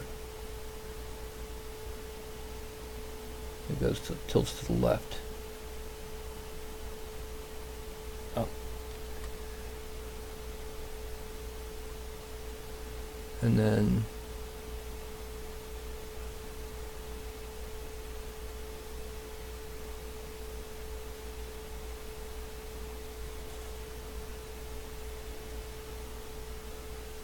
okay, curve down J, or curve down backwards J.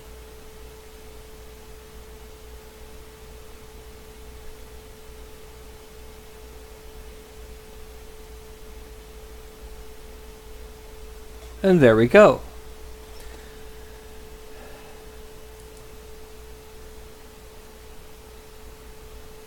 Alright, that's the one side. Now we're going to rotate around. Actually, real quick, there was one spot where 2 strokes intersected. So 1, 2, 3, 4, 5, 6. Move that over.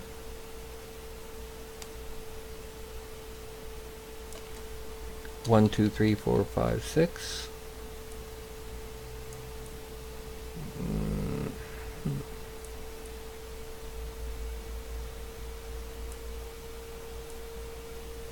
Okay, let's see what water looks like then.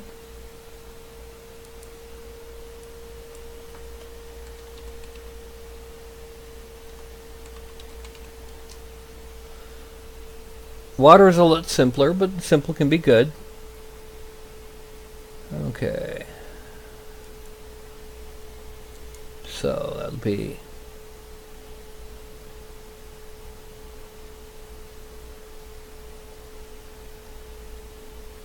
that.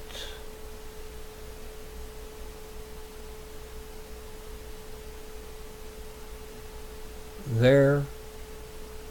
And then just a little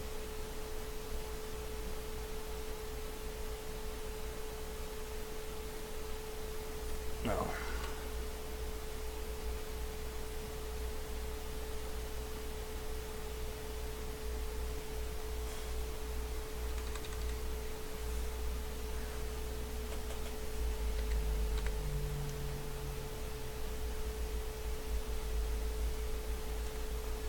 Right.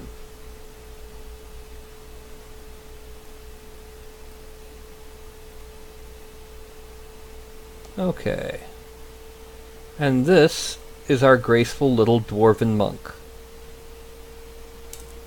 Okay. Fortunately, because she has a braid, we don't really need to add too much more detail to her hair because it's already there in the braid. So now what we need to do is, first of all, we're going to merge everything down.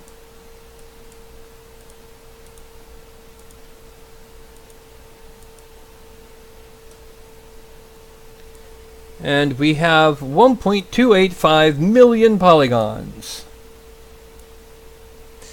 without a base. Now we need to add a base to this sucker, right? Well, I'm going to go back over here because I need to pull up an image. I'm going to show you the bases that I now have. Yes, I have added fancy bases.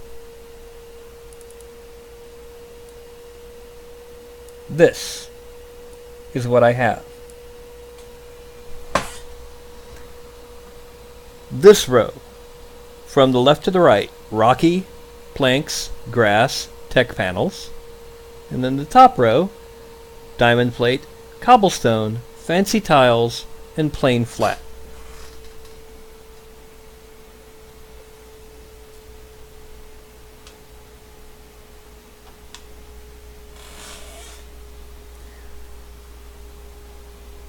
Just tell me which one you want.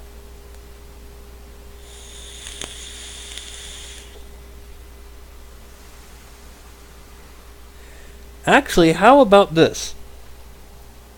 How about Rocky? The one at the far left on this row. But I grab it and I pull it up a bit so it's like it's on a peak that she's doing this leap from.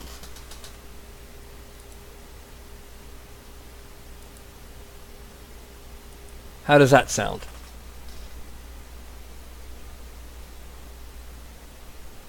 Alrighty. Let's go ahead. We're going to append another thing. This time we're going to import and going to bases, base Rocky. Now first thing we got to do is we got to move it down.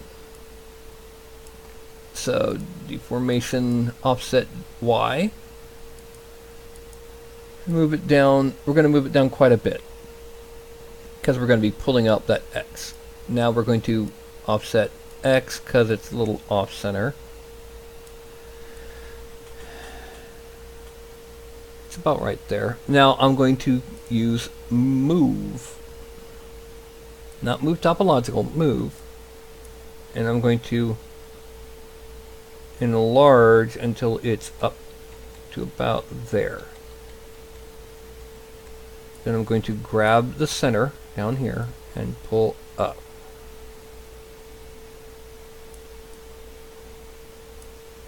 And then kind of just, whoop. Now I'm going to shrink it.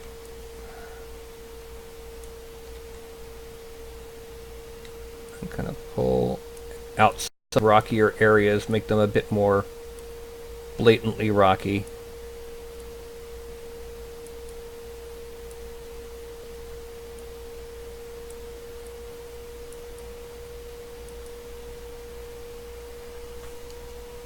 And we need to smooth out that. There we go. Not that spot. And we need to bring it up just a little bit because it's not quite enough point of contact. We actually need to kind of bring it up until it's poking through.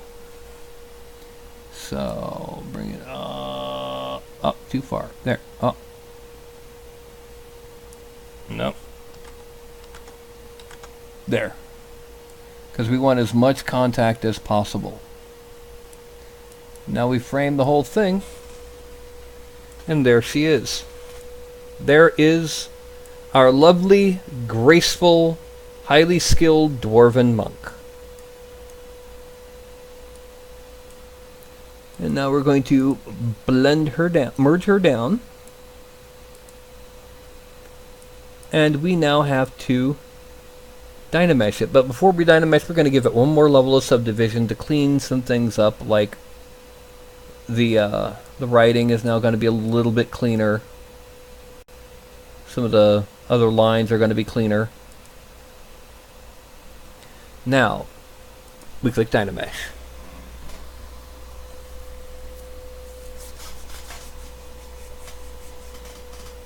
Oh, mask must be cleared. There's a mask in there. Okay. Now, we Dynamesh.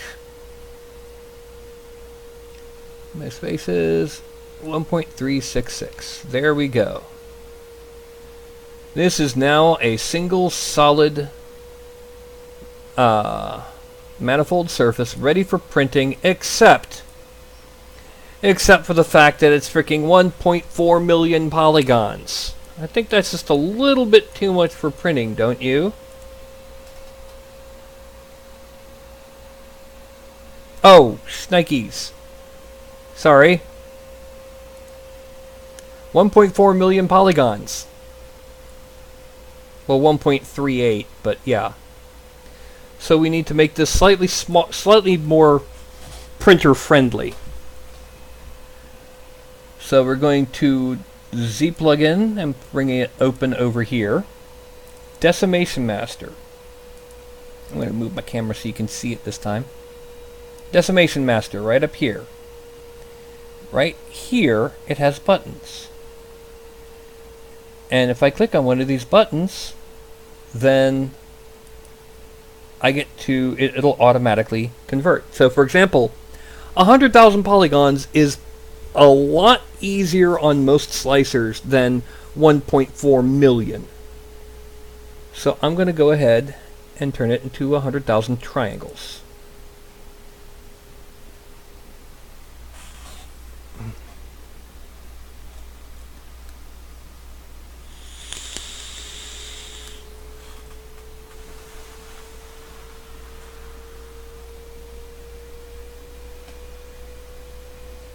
And let's see if it does it right. Please do it right. Please, please, please. Pleasey, pleasey, please. Boo, boo.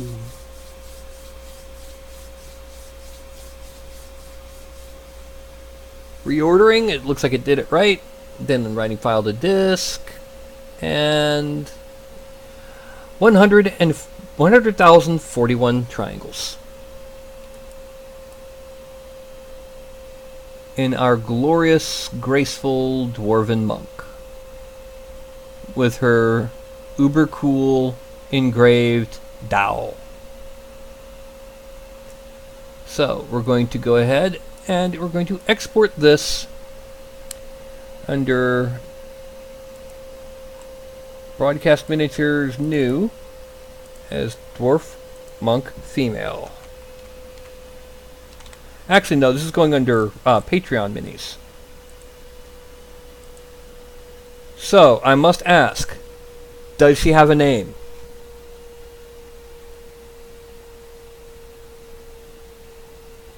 Divine, there's actually quite a bit of surface contact between the scarf and the base. It's about there's more than it looks. By the same token, with contact both at the foot and at the waist, the scarf contact to the body is a bit stronger than it looks. It's not a perfectly super strong model, I'll admit that, but it is strong enough to support itself. So Max, does she have a name? Okay, we're just going to call her the Dwarven Monk Female. Save. Move me over here again. Alrighty. It is exactly 8 o'clock. It took me just under 2 hours to make that figure. So, yay! Now,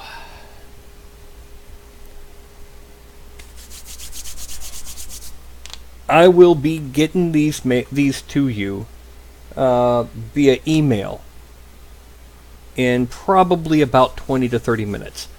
Go ahead and message me on the Discord. Well, yeah. I think I do. The closest thing I have is actually not that great because the print broke. And the first print wasn't that good. The FDM print. Oh wait, no. Do I have... No, I don't. Not yet. Okay. I'm going to go ahead and zoom in, because I got to do this. This was a pretty mediocre print off of my CR10. As you can see, it's got bits and bobs everywhere. This is the same exact mini off the Anycubic Photon. And you can't even find any layer lines once it's been primed. The top of the lute broke, as you can see by the sudden change there. But yeah. Well, see, that's not as good as some of my previous prints on FDM. I mean, I've got a painted comparison that I could do. As in, I've got the printed versus a painted FDM. But this was honestly probably my best FDM print ever.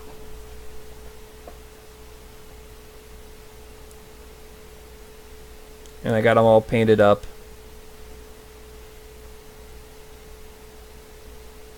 Use a Silver Dragonborn Druid. And this is the Photon print.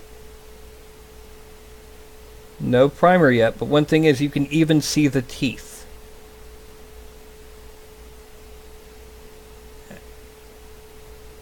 And it's a lot easier to see the arm scales and things like that. It's harder to see the details right now because he's got, you know, he's translucent and he doesn't have primer.